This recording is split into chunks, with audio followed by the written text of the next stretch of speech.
यह नव्या तेजी से उठकर खड़ी हो गई थी और फिर से कमरे से बाहर भाग रही थी, लेकिन जल्दबाजी में एक बार फिर उसका पैर फिसल गया और वो दरवाजे से भिड़ गई। इस बार उसने खुद को गिरने से बचा लिया, लेकिन उसके पैर में चोट आ गई थी। मुझे निकलना होगा जल्द से जल्द। नव्या खुद से बोले जा रही थी, लेकिन तभी बाथरूम का दरवाजा खुला। तुम फिर यहां आ गई? तुम इतनी डेस्परेट हो, मैंने सोचा भी नहीं था। ये आवाज नव्या को जानी पहचानी लग रही थी। उसने पलट कर देखा तो उसके पीछे टॉवल में अविनाश आहूजा खड़ा हुआ था। उसे फिर एक बार अपने सामने देखकर नव्या ने अपना सिर पकड़ लिया। ओह नो, पूरी दुनिया में मुझे इसी का कमरा मिला था अंदर आने के लिए। उसने खुद से इरिटेट होकर कहा। जिस तरह से अविनाश की नजरें उसे घूर रही थीं, वो समझ गई थी कि अविनाश जरूर कुछ गलत ही समझ रहा होगा। नव्या ने एक गहरी सांस लेते हुए अंदर आकर कहा, what a coincidence. Yes, what a coincidence miss नव्या।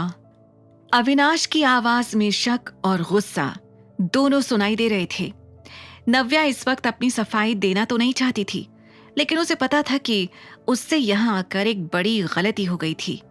वो पूरी तरह से अविनाश की ओर देख भी नहीं पा रही थी। टॉवल में उसे देखकर वो बार बार हेजिटेशन से अपनी नजरें नीचे कर ले रही थी।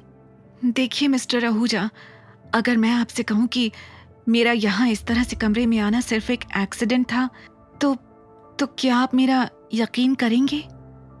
नव्या ने घबराई हुई हालत में कहा। यह सुनकर अविनाश को हंसी आ गई। वो धीरे धीरे नव्या के पास आया और उसके कानों के पास आकर गहरी सांस में कहा, हाँ, तुम्हें सच में लगता है मैं तुम्हारा यकीन करूंगा? रियली? मैं तो यहाँ सिर्फ अपने बेटे को ढूंढने के लिए आई थी। बाहर खड़े गार्ड्स को देखकर मुझे लगा कि वो यहाँ इस कमरे में है। आई एम सो सॉरी, नव्या ने घबरा कर कहा।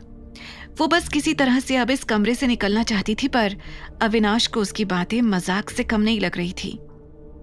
हाँ, अभी भी अपने बेटे को यूज कर रही हो। Don't you have any shame? अगर मेरे करीब ही आना चाहती थी तो पहले कह देती। आप गलत समझ रहे हैं। मैं आपके पीछे क्यों आऊंगी? मुझे सिर्फ अपना बेटा चाहिए। प्लीज मुझे यहां से जाने दीजिए। मुझे आरव को ढूंढना है, उसने घबरा कर कहा और अपने आप को अविनाश से दूर करने की कोशिश की, लेकिन उससे पहले ही अविनाश ने उसके हाथ को मरोड़कर पीछे कर दिया। देखिए मिस्टर, मैं इस कमरे में गलती से आ गई और इसके लिए मैंने आपको सॉरी भी कह दिया है। अब इसके आगे आप क्या सोचते हैं और क्या नहीं, मुझे इससे कोई फर्क नहीं पड़ता है। इतना कहकर नव्या ने इस बार अपने दोनों हाथों की ताकत से अविनाश को जोर से पीछे की ओर धक्का दिया और खुद से दूर कर दिया। अविनाश के पीछे हटते ही नव्या ने रूम का दरवाजा खोला और बाहर निकल गई। अविनाश उसे घूर कर देख रहा था। अंदर ही अंदर उसके गुस्से का उबाल और बढ़ता जा रहा था। ये तुमने ठीक नहीं किया मिस नव्या। उसने तुरंत अपने कपड़े पहने और बाहर निकल गया। बाहर खड़े गार्ड्स ने अविनाश को देखते ही उसे ग्रीट किया। तुम लोगों ने एक लड़की को यहां से निकलते हुए देखा? अविनाश ने कड़ी आवाज में पूछा। हाँ सर, वो यूनिफॉर्म में, एक गार्ड ने झट से कहा। हाँ वही। किस तरफ गई है वो? सर वो तो सामने लिफ्ट की ओर गई थी। तो जाओ ढूंढो उसे। फाइंड दैट गर्ल नाउ, चिल्लाते हुए अविनाश ने कहा और अपने गार्ड्स को नव्या के पीछे भेज दिया।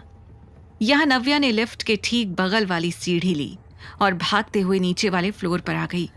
जैसे ही उसने देखा कि अब उसके पास कोई नहीं है और वो पूरी तरह से सेफ है, उसने अपना सिर पीछे दीवार की ओर टिकाया और गहरी सांस लेने लगी। मैं कहाँ फंस गई थी? आरव अगर उस कमरे में नहीं था तो कहाँ होगा? कहाँ ढूंढूंगी मैं उसे इतने बड़े होटल में? कैसे मिलेगा Aarav? Please somebody help me. Navya गहरी सांस लेकर बोल रही थी। उसकी धड़कनें तेज थीं और आंखें नम। तभी सामने से एक आवाज आई। हे नव्या, नव्या ने घबराकर अपनी आंखें खोली तो देखा कि उसके सामने रितिका खड़ी हुई थी। रितिका को देखकर वो और भी ज्यादा डर गई। उसे समझ नहीं आ रहा था कि वो उसके सवालों का क्या जवाब देगी। आगे की कहानी जानने के लिए देखें अगला एपिसोड सिर्फ पॉकेट FM के YouTube चैनल पर, और द रिटर्न के सारे एपिसोड्स को सुनने के लिए डिस्क्रिप्शन में दी लिंक से डाउनलोड करें पॉकेट FM ऐप।